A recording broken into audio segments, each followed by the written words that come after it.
This journalist from Kotaku parts over the sea of people that were surrounding the Capcom Street Fighter 6 leaks, walks up to the leaks and inhales, like takes a good sniff, like, and says, this rich levels of diversity.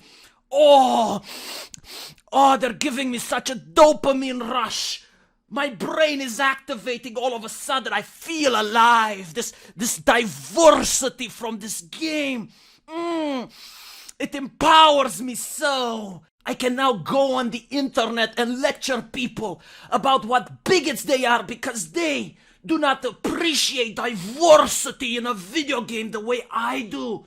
Only at Kotaku are we actual decent human beings because we appreciate and we celebrate when we see diversity. So, of course, he goes to his keyboard, wiggles his tushy on the chair, does the clickety-clack and says, Street Fighter 6 includes the first female black woman. And I'm celebrating so hard right now. I'm going to call my mother. Hey, Mom, do you know what Capcom did?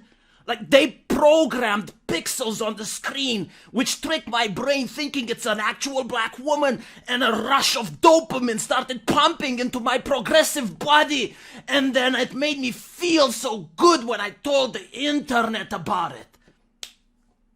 I mean, seriously, like, celebrating that a video game, like a private company in Japan, did something that it has been doing for years, and you're popping the champagne bottle? You know, I would celebrate when my child is born. I would celebrate when I'm old and that tumor happens to be benign. Like, those are reasons to celebrate, but what are the journalists at Kotaku smoking that when a private corporation does something they've been doing for years, they're going and party at Kotaku, party. I think, like, the only reason they're celebrating is that they can actually talk about the only thing they know what to talk about. Because clearly they don't know anything about video games, right? And as this perfectly illustrates, the fandom called them out on it. Because Street Fighter had black women in the past. In fact, like, the whole game is about that you're traveling from country to country and you're fighting people there. So you're going to China and you're fighting Chun-Li, and then you're going to Japan and you're fighting Ryu, and then you're going to Brazil and you're fighting Blanca. You know, like, this is something that has happened since the beginning of the game. And of course you already have Elena in the previous Street Fighter game. Like, literally the previous one, you have Menat, which is a very popular character and a lot of people play.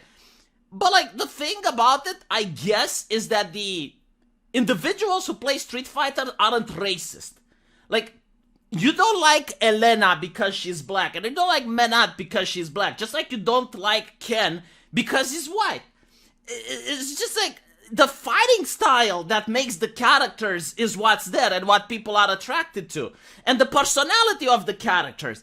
But again, like, the people that work at Kotaku, they have a very interesting way of segregating the world, right? Like, they see race and it defines the core of existence.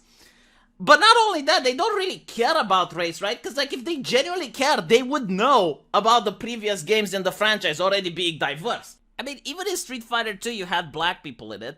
But the reason that it's not a black woman and it's a black man is due to the fact that the feminists were complaining. The feminists were complaining about the fact that you have women in a fighting video game, that you can have a woman getting punched. So they were very concerned about this. They even went and sued Mortal Kombat over this. So companies went, okay, let's have fewer women in fighting games. And now the journalists that are also feminists, they're like, oh no, we need to have more women in fighting games. So that's not what it is about. What it is about, it's a masturbatory performance where they go on the internet claiming that they like diversity and they expect everyone to clap. And I'm like, dude, it's 2022. What the fuck are you on about? Right? But that's not all. Like, the problem is when you're wrong, and sometimes you're wrong, you know, but it is inexcusable for Kotaku because they have an editor, I've been told, and they have a team of journalists that literally all they have to do is to talk about video games. So honestly, I don't find that excusable. However, if you do make a mistake, to err is to human. So the journalist made a mistake, the editor made a mistake, everyone made a mistake. At least own up to it and apologize. But no, of course, they're going to double down. And they're going to blame the people pointing it out. Because the people are the problem, right? I've been playing fighting games for almost 30 years. Elena is Kenyan. Kimberly is African American. There's a difference. So now he falls back on ethnicity.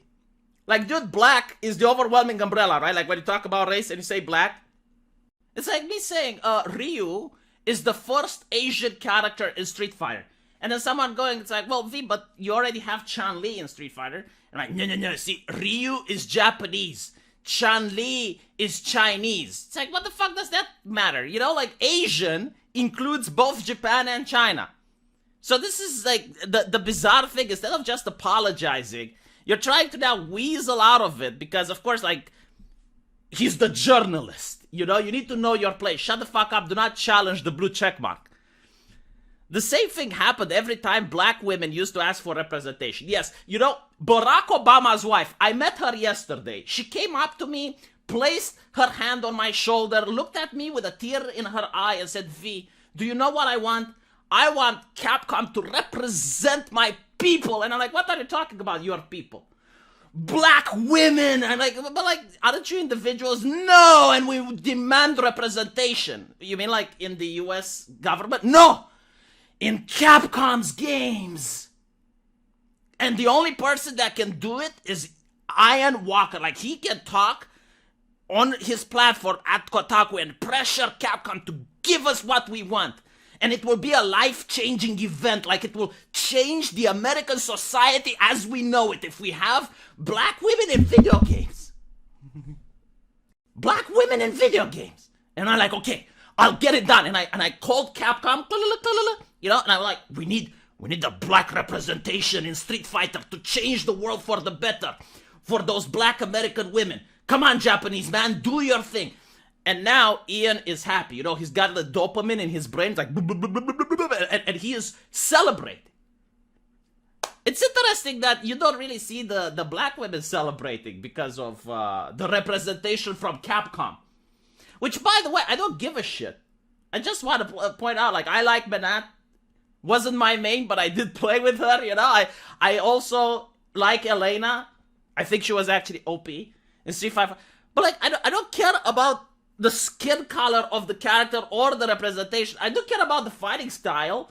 I do care about the balance in the game.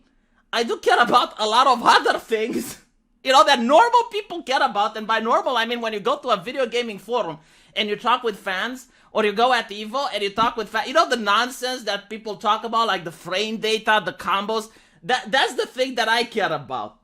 But I guess, like, if Ian is so happy, like he wants his dopamine rush, like he needs this.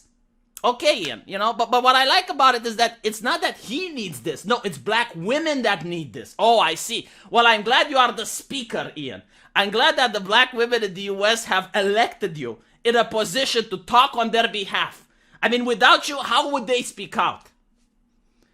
So apparently he goes out and he says that Symmetra is Indian, Farah is Egyptian. They do not reflect the unique and separate culture of the African diaspora.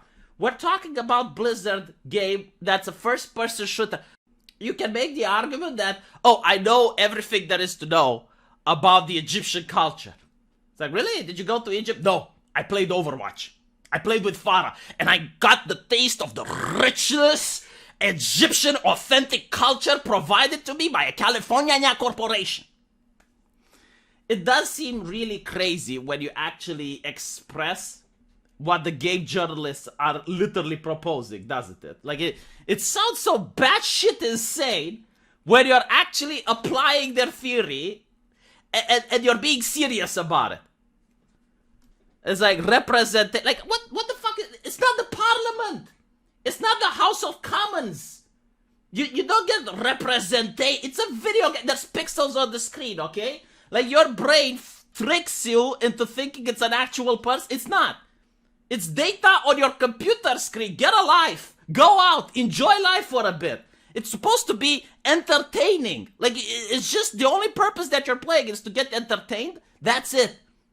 That's it. And not to mention, if you really want representation, you can mod the game. You can make them any colors you want. You can make Sinatra be blue or purple or whatever. The thing is, like, it's really interesting because there's a lot of people that work hard on these games. People with actual lives. And your focus is on representation. I don't know people that buy or choose not to buy a game because of representation. But I do know games that don't sell, and it ends up with the actual people that work hard, the game developers, getting fired. I mean, that's a little bit sad in my opinion. Like, maybe we should focus on games selling so that the people who work on those games can put food on the table. And a representation doesn't sell. Relatability sells. So if you have a character that people can relate with, relatability is important. I mean, for example, Sakura. She falls in love with Ryu, and Ryu doesn't reciprocate. There might be girls playing the game that can relate with that. So all of a sudden, Sakura becomes a more sympathetic character. Or Ryu, he tries to improve himself. He tries to push to the limit, and it's an inspiration. Like, characters are inspired to attempt that lifestyle. That's what actually sells. That's what makes a video game good. And of course, like, if you complain that the video game makes Chun-Li's tits smaller, or, the women are more ugly, oh, you're childish for thinking about that. But if you are celebrating over the fact that, oh, the pixels on the screen are brown, oh, then that's progressive. You're a mature individual of healthy and sane mind. Not to mention, like, how many women actually play Street Fighter? I am willing to bet, if you look at the demographic of fighting games, probably less than 5%. And I say this by looking at fighting games competition. Like, I see a mega overrepresentation of men. There are other games that women like. For example, League of Legends and Overwatch have a much larger female player base, which is fine. Like, not everyone has to like the same thing. I personally don't like Overwatch. I don't think, like, Overwatch is excluding me because I do not appreciate their gameplay. But, that's a conversation for another time. Still, what I did like about this is, number one, the ridiculousness of it is, like, celebrating over the fact that a private company, which was always diverse, does something that it has done in the past. And instead of, like, admitting that you did a mistake, no, you double down because you're the game journalist, everyone else is wrong, you're right, and they're not going to take away from you the ability to grandstand. And to pretend that you're talking on behalf of black women that you never spoke with. Like, name me the black woman that actually wants representation in Street Fighter. Give me her name. Who is she? Does she exist, or is it fictional? I think it's fictional.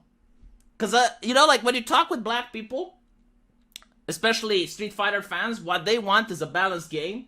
What they want is to be able to see the frame data of characters. Like, that's the things they actually care about.